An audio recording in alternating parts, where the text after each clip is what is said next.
Well, hello everyone. Here's another week of Shelf Worthy with Gayle and Kristin. It's a rainy Tuesday. It's a long time since we've had a rainy day. It is. And you know what? When it's raining out like this, all I want to do is just kind of snuggle down in a chair, wrap a blanket, maybe a cup of tea, and dive into a book. Yeah, You know? that's so interesting you said that. Wait till I show you what I'm going to be showing. Oh. Carry on.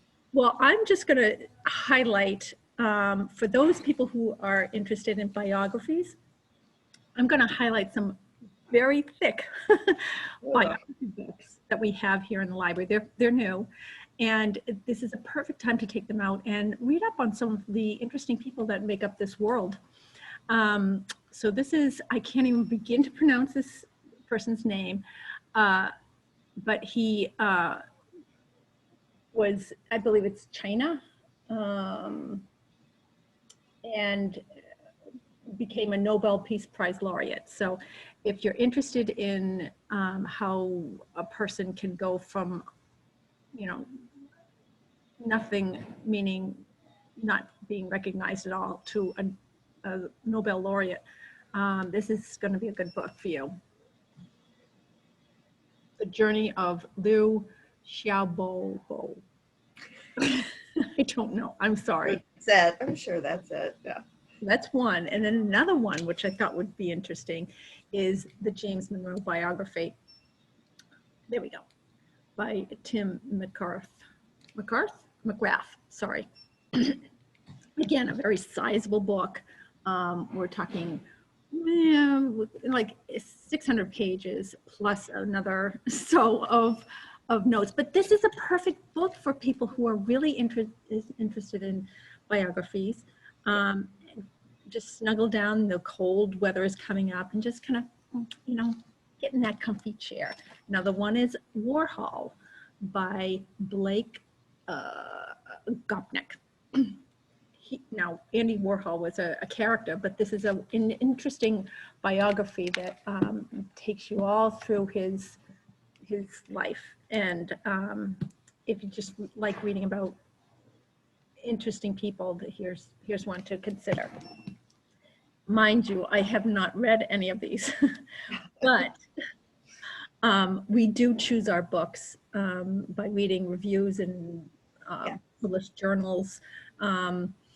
We take recommendations of our patrons to consider buying something, and we do the follow-up. And these have all been either star reviewed or something that was, of interest.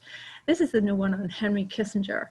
And he was a very influential person in the Washington era, especially in my time at the 70s. So if you're interested in Henry Kissinger and maybe some political person, that's one. Also another one is McCarthy. So this goes back even farther. So Demagogue, The Life and Long Shadow of Senator Joe McCarthy by Larry Tye. Again, this is a political figure who was rather controversial, but if you're into these biographies, it would be really interesting to sit down and read up on these. Last one is The Young Rembrandt by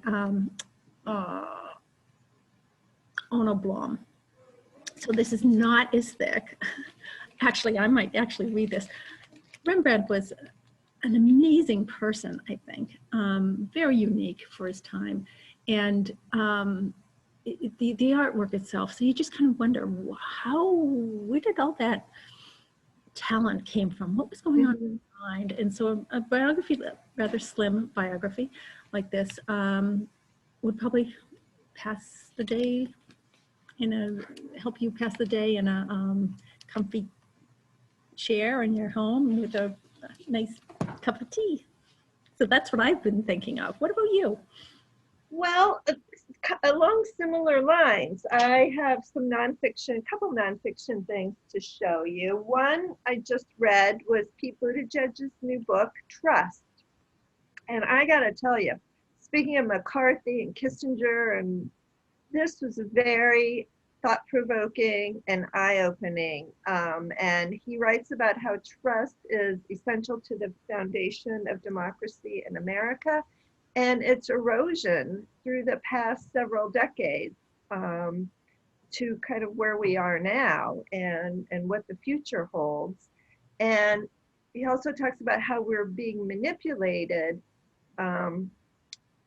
by, sort of unfriendly sources in our thinking, which we think a lot of issues, that we're addressing in a balanced way might not be so balanced depending on where we get our information. And even as librarians, we know we have to be really careful that even legitimate, nonpartisan websites can in fact be just the opposite. And so to provide fair information to people so they can make their own opinions on things. But he is, I find, a very good writer. He gets his thoughts across in a clear fashion. It's a very good book, and it's a quick read. Okay. But like I said, very thought-provoking. And Tell me, so it's a current political figure here, and we are in an election year. There's a lot of books that out there, not necessarily that we subscribe to, but a lot of books out there that bash, that spew a lot of bias. Yep. Does this book fall in that, or is that? No, it actually doesn't, because his whole thing is the importance of trust, and how we need to get back to where we trust our governments and our sources. Things like, I think we all, the tobacco industry and how they were able to manipulate through marketing and different campaigns, the whole different American attitude, including the American Medical Society, that originally that smoking was okay, was a way to calm you or energize you. And it wasn't until later where the real information came out, the studies and tests and everything of how horribly dangerous it is. So he talks about things like that, but in more modern context, the bots that, influence the way you think about political candidates, the way you might think about, vaccinations, things like that. And who do you trust? What information is out there that you're reading that you think is reliable? Is it really? And also, it was super interesting about doubt, how, that society we're not being implanted with, right and wrong so much as doubt. Can I trust this? Well, I've heard that it's such and such isn't that bad for you. So maybe, maybe I don't know that smoking is bad for, that's not a good example, but just the role of doubt and its role in our society right now. Oh, okay. Well, I'm gonna go on while she's leaving. This actually kind of stressed me out a little bit, actually a lot bit, but it was super interesting. So next, what I went to, do you want to go back to this for a moment? Yeah, you just mentioned something that, Yeah.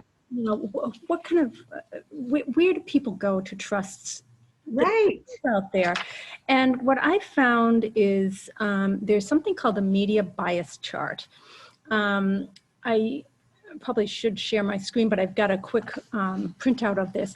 It's by the Ad Fontes Media Incorporated. It takes all the different news outlets out there and rates them from most extreme left to most extreme right or neutral. And I'll just show you the printout for June of this year. Wow.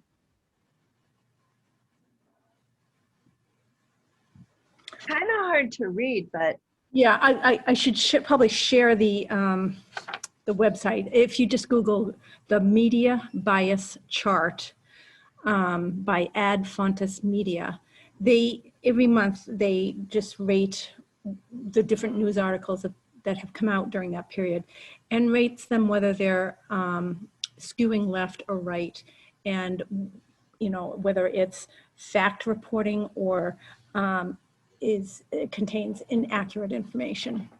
So that's a nice way to kind of have a checkup on what your news sources are and how they fall within this matrix, and to get a sense of where your news sources are skewing. Yeah, and don't shape your opinions by what you read on Facebook, even if it's No. just stop. Everybody just stop.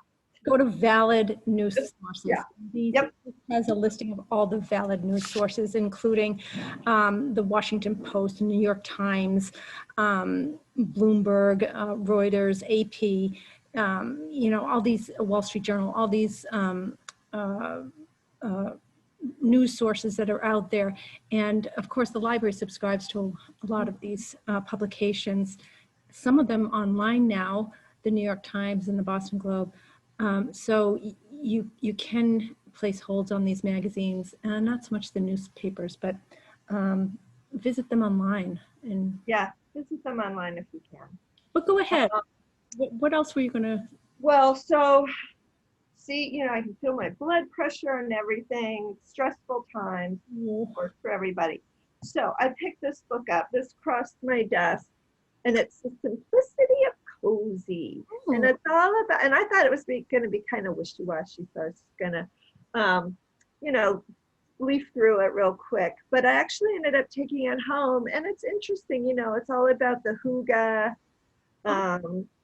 something called lagom, which I'm not familiar with, but that's a balance, not too much, not too little of something. And it actually, this is a pretty good book, and it talks about coziness in other cultures, what they call it, how they do, like, I guess the Swedes drink a lot of coffee and chit chat and stuff, and then the forest bathing in Japan. But Japan also has one that I think you and I would like. It's called wabi sabi, which is fun to say. And it means to celebrate the beauty and the imperfections of age and wear. And that's like you and me with our gray hair. We have similar likes. We live in older houses. We have older furniture.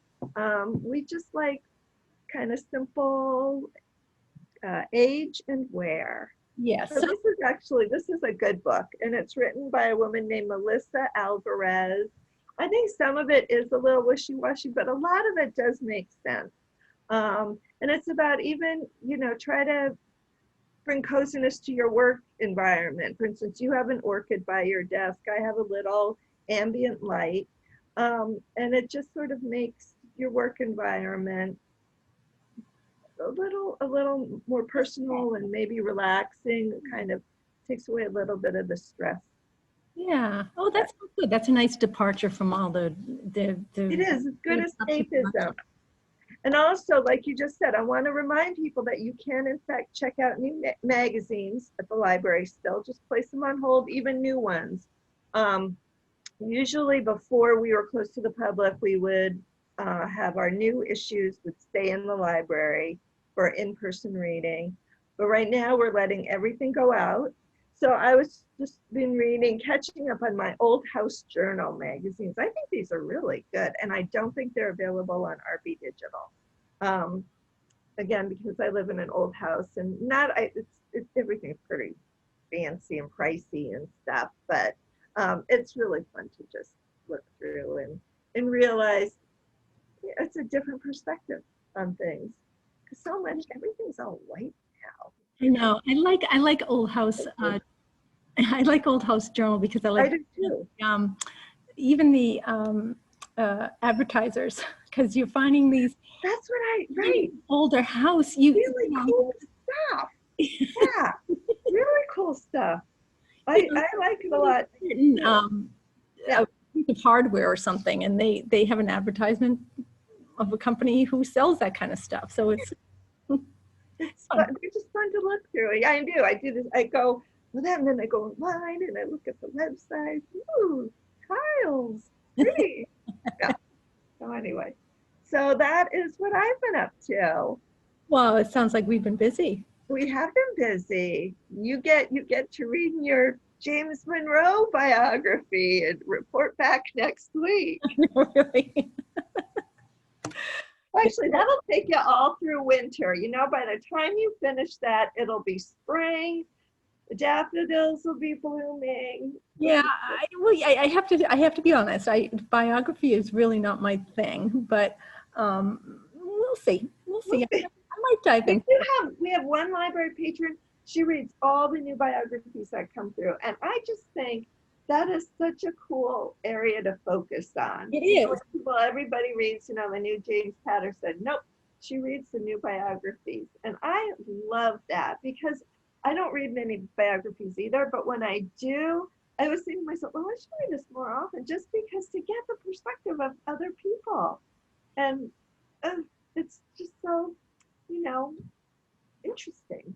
And it's kind of make it a goal in your life to read maybe one book out of a genre that you really aren't comfortable with or don't really think about, like poetry or biographies or something. Just get out a book and try reading one of those. And it's an interesting way to kind of delve into, the other books and authors out there. You'll discover something new, I'm sure. You'll expand your knowledge base. Here you go. Well, that's another week of Shelf Worthy. Thank you for joining us, and we'll see you next week. See you next week, everyone. Bye.